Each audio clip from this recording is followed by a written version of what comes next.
ඔන්න ලොකු ගානක් වියදම් කරලා Adobe Photoshop series එක පාවිච්චි කරපු කාලේ දැන් ඉවරයි. අපිට අලුතෙන්ම හඳුන්වලා දීලා තියෙනවා Canva සමාගමෙන් Affinity software එක. අද වීඩියෝ එකෙන් බලමු software එක කොහොමද download කරගන්නේ, ඒ වගේම software එක ඇතුලේ වැඩ කටයුතු කොහොමද සිද්ධ වෙන්නේ කියලා. ඉතින් මතක ඇතුව channel එක subscribe කරන්න, මේ වීඩියෝ එකට like එකක් දාන්න අමතක කරන්න එපා. එහෙනම් වැඩි කතා නැතුව අපි යමු වීඩියෝ එක පැත්තට.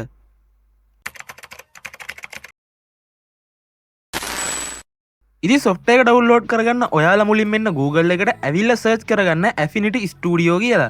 ඉතින් ඔයාලා මේ වගේ search එකක් දැම්මම උඩින් මෙනවා මෙන්න මේ link එක, නැත්තම් මේ site එක ඔයාලට පුළුවන් ඒක open කරගන්න. open කරගත්තට පස්සේ ඔයා මුලින්ම කරගන්න ඕනේ මේකට sign වෙන එක.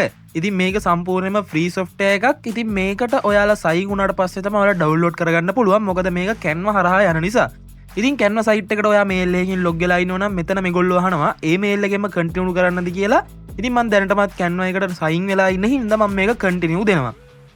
ඉතින් continue දුන්නාට පස්සේ අපිව කෙලින්ම අරන් යනවා download page එකට. ආවට පස්සේ ඔයාලට බලා ගන්න පුළුවන් Mac OS වලට වෙනම සහ Windows computers වලට වෙනම මේගොල්ලෝගේ versions දීලා තියෙනවා. ඉතින් ඔයාලට පුළුවන් ඔයාලගේ Windows PC එකක් තියෙනවා නම් එහෙම, නැත්නම් Mac OS එකක් තියෙනවා නම් ඒ විදිහට setup දෙක download කරගන්න.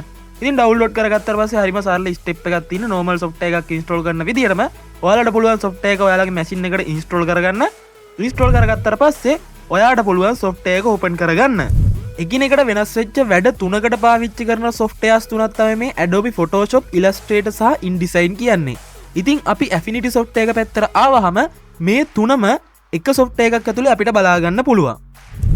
ඉතින් software එක open වුණාම software එකේ home screen එක ඔයාලට මේ විදිහට තමයි බලා ගන්න පුළුවන් වෙන්නේ. මෙතනට ඔයාට කැමති workspace එකක් select කරගන්න පුළුවන්. ඉතින් මම දැනට ඔයාලට example එකක් විදිහට A4 size එකේ sheet එකක් select කරගන්නම්.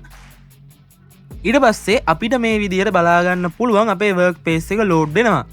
ඉතින් ඔයාලා සාමාන්‍යයෙන් Adobe Photoshop, Illustrator වගේ softwares use කරලා තියෙනවා නම් මේ interface එක ඔයාලට ගොඩක් කුරුපුරුදුයි.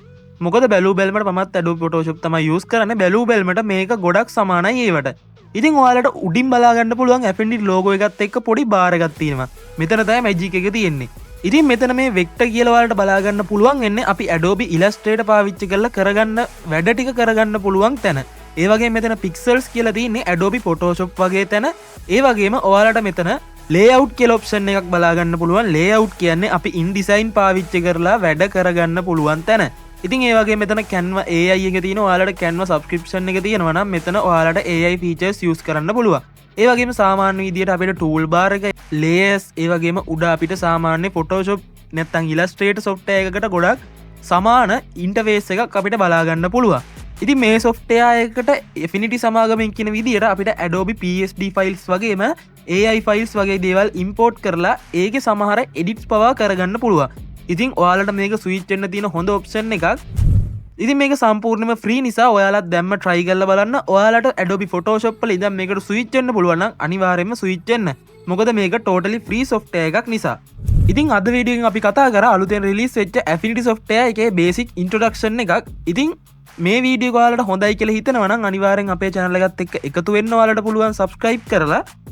එහෙම subscribe කරලා එකතු වෙච්ච කෙනෙක් නම් ඔයාට මොන හරි request තියෙනවා නම් අනිවාර්යෙන් පල්ලෙහින් comment එකක් දාන්න. මං අනිවාර්යෙන් මේ වගේ වීඩියෝ එකක් ඔයාලට අරගෙන එනවා. ඉතින් අදට ගිහින් එන්නම් හම්බෙමු මේ වගේම තවත් අලුත් වීඩියෝ එකකින්.